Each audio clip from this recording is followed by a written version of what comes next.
Kā būt laimīgam tad, kad ir pārsātinājums. Pārsātinājums ir visā pasaulē, kad cilvēkiem vajag vairāk, labāk, augstāk, dārgāk. Un es šodien pastāstīšu un padalīšos ar ļoti siltu sajūtu, kas man bija bērnībā, kas man lika novērtēt katru mazāko sīkumiņu.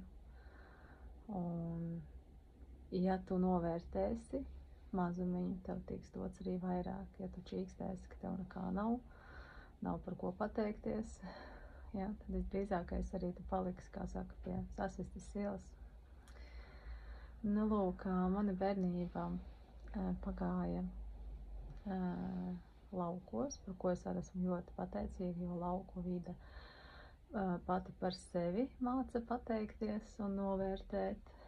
Un bija posms mūsu dzīvē, kad vecākiem nebija līdzekļu,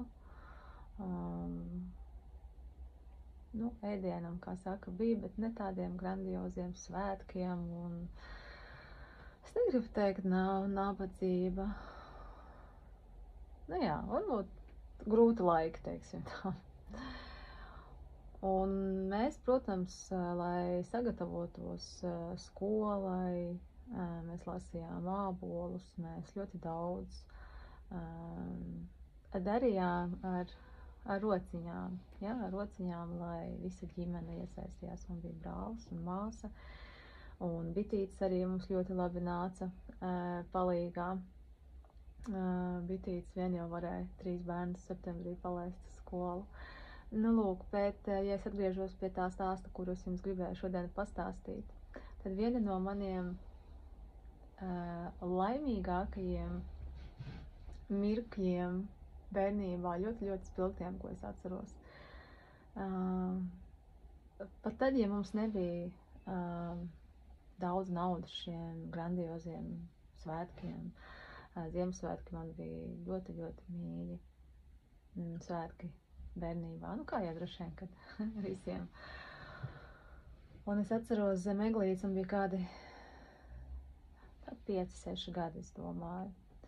Un zem eglītes man salatēts bija nolicis gredzentiņu, tur bija plasmasas gredzentiņš ar tādu zilgani lielu āctiņu, un tad rokas sprādzīta. Un jūs nevarat iedomāties, cik es biju laimīga. Tas nav kā tagad uz katra stūra mantu veikali, un var mantas mētājās uz ielām, bet ja tu dzīvo laukos, un šīs veikali tev ir 40 km attālumā, un pirmais veikals 5 km attālumā, un ar tikai maizi var nopirkt tur, tad tu novērtē katru sīkumiņu. Un jā, tie Ziemassvētki man ļoti iespiedās atmiņā par to, cik ļoti no paša mazumiņa tas piparkūku trauciņš, ābolītis, cik maz vajag cilvēka laimei. Un es zināju, tad, kad es izaugšu liela, es tā nodomāju, un ja man būs, man noteikti būs meitiņa, un man, paldies Dieviņam, man ir meitiņa. Un jā, un man likās pirmais, ko es iemācīšu, pirmais mīlestība pret dabu, bet man bija ļoti svarīgi, lai meitiņa iemācās tad rādīt šo piemēru, mācīties par sīkumiņiem, jo bērniem ir ļoti sarežģīti īstenībā tagad, kad saku šis pārsātinājums un tik daudz tās mantas un multenes un saldumi, un ir ļoti sarežģīti īstenībā mazajiem bērniņiem, tāpēc mēs esam šeit, lai viņiem palīdzētu. Un jā, spēlēties ar čiekuriņu, spēlēties dabā, iepazīt sevi, tas ir vislabāk. Es nesaku, kad vajag dzīvot nezinu, nabadzībā, ja, nē, tā arī nevajag. Vienkārši man bija tāda pieredze, tāpēc es novērtēju ļoti, jā, un pieaugušajiem ir tieši tas pats, kad liekas, ka tās ārpasaules mantas, jā, vai dārgie telefoni, dārgās mašīnas, jā, brenda somas, jā, un tad šī lielīšanās, kuram krutāks pulkstenis, jā, un kuram kurpes vairāk mājās. Jā, un tad ir jautājums, kāpēc šis viss nesniedz laimi pasaulē, un kāpēc. Protams, ka pieaugušie jau uzliek šo masku, jā, mēs esam baigi krūtie, mums ir krūti pulksteņi un krūtas mašīnas, jā, bet tad, kad tu viņam ieskaties acīs, dvēseles spogulī, tu redzi lielas skumjas patiesībā, un šī maska aiz visām šīm dargajām lietām, jā, viņi slēpj skumjas un sāpes. Kā jau saku, tas nav vienmēr, un ir dzīvot labklājībā, tā vispār pasaulē ir iekārtojas tieši tāpat kā daba mums vienmēr dod, un mums ir jāņem piemērs no viņas, un viņai nekad nebeidzās, ko mums dod, un tieši tāpat ir cilvēkiem, bet es runāju tieši par šīm vērtībām, par vērtībām, jā, jo ja tu nebūsi laimīgs ar 10 eiro kabatā, tu nebūsi arī ar 10 000 un 10 miljoniem.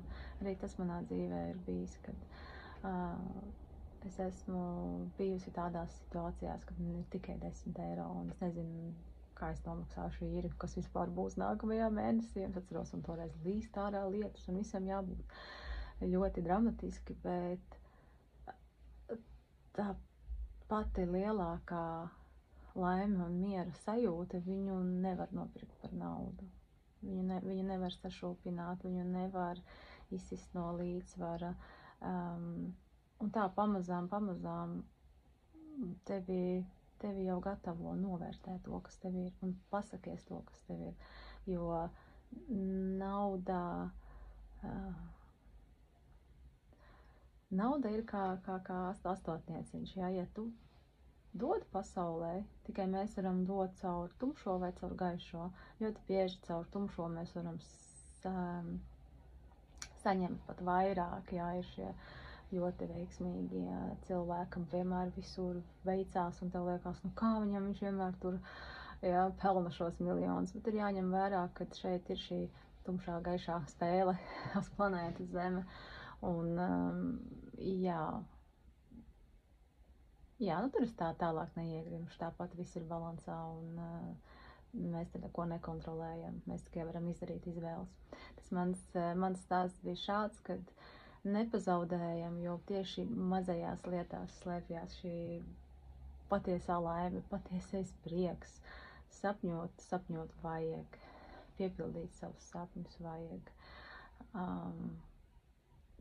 It īpaši pagājuši gadu pirmo reizi, jā, lai cik neticam, bet es esmu bijusi 10 gadu ilgās gan naudas problēmās, gan veselības, gan pašnovērtējumu, un man likās, es kādreiz varētu aizbraukt ceļojumā uz siltiem zemēm. Nē, tas nav stāsts par mani. Tas vienkārši nevar notikt ar mani. Un bērnība, jā, dziļi lauki, un viss tas, pat tad, ja tu novērtē šos mazumiņus, jā, tad pašnovērtējums ar gadiem arī, un ticība sev bija zudusi, jā, un šis neizsakāmais prieks, ka tavu sapnis par siltajām zemēm, par palmām, jā, par karstu laiku novembrī.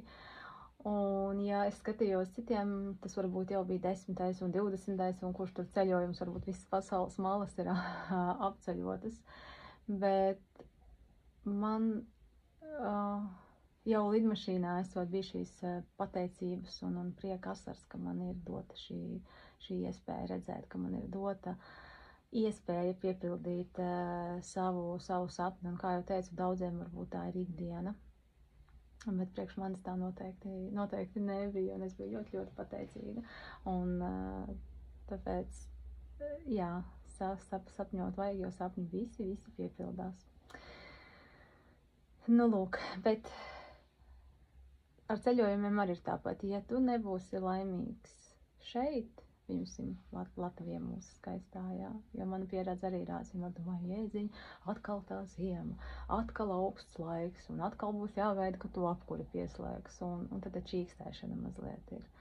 Un jo tu vairāk čīksti, tā kā, jā, it kā saka, nu jā, es neesmu ziemas cilvēks, un tur tāpat, ja godīgi, kā es saku, tieši tāpat kā par to naudu šeit, šo silto sajūtu neviens tev nevar atņemt.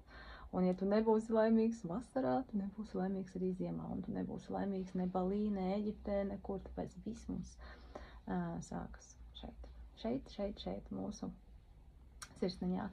Un jā, tādēļ stāstam, un pat galvenais rādam piemēru bērniem jau tagad, kā ir, lai nav šiem mazvērtības kompleksi, jā, vai arī, kad mums vajag izrādīties tikai ar krutākām lietām, ar tiem jaunajiem telefoniem, rādam šo piemēru, ka tā burvība ir dabā, burvība ir šeit, un tad arī nebūs 30 gados jāmeklē sevi no jauna, jā, un tik daudz, kā saka, jādziedinās, jā, jo man liekas, šobrīd jau ir citi laiki, un vecāki, kā saka, ir daudz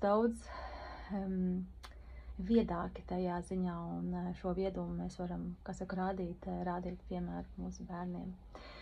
Tā kā, jā, lai mums svētīga diena, aiz mākoņiem spīdēja saulīte, jā, novērtējam ik mirkli.